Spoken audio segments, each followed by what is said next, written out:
So for my form, I decided to use a Google Forms as a way to collect information from students. So this form would be sent out via an email with a link included with it. And after they have completed the survey and have submitted it, I can check the responses using this tab. And with this, I can see who has submitted theirs by seeing the names that are listed right down here,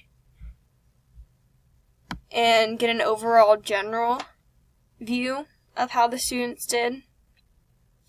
But if I wanted more specific results, I could look at the individual tallies and see how each person did with their form.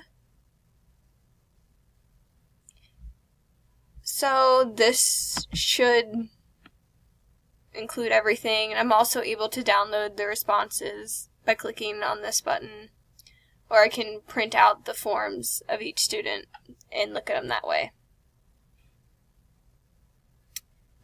So that should be